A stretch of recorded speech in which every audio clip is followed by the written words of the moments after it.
তাহলে একটা শ্রমিকের স্বাস্থ্য ভালো থাকবে না, কাজ করতে পারবে না, সে রাত্রে ঘুমোতে পারে না, তার ঘুমার জায়গাটা ভালো না।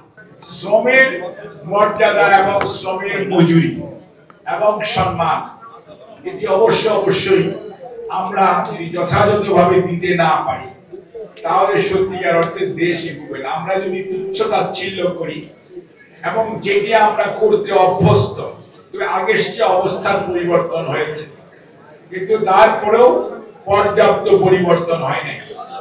আমরা মনে করি যে শ্রমজীবী মানুষ যারা আমরা, আপনারা সহ, আমরা যারা এখানে নাই, যারা বাইরে আছে তারা সহ, এই শ্রমজীবী মানুষকে যদি আমরা যথাযথ সম্মান এবং শ্রদ্ধা এবং তাদের যে ন্যায়সঙ্গত মজুরি এবং শ্রমিকের শ্রমের কাজ করার যে পরিবেশ, এটা যদি আমরা সুনিশ্চিত করতে না পারি তাহলে একটা শ্রমিকের স্বাস্থ্য ভালো থাকবে না, কাজ করতে পারবে না।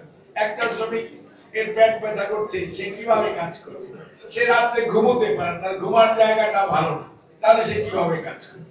অর্থাৎ আপনাকে মনে রাখতে হবে, আপনি যদি আউটপুট চান, অর্থাৎ কারো কাছ থেকে কোনো কাজ চান, তাহলে আপনাকে পর্যাপ্ত পরিমাণ সেই পরিবেশটা সুনিশ্চিত করতে হবে।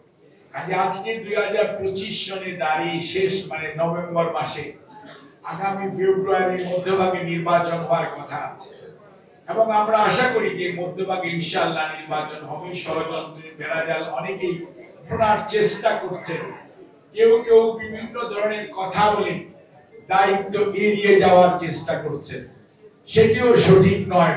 কারণ যারা সরকারে আছেন আপনাদের বয়স 14 মাস হয়ে গেছে।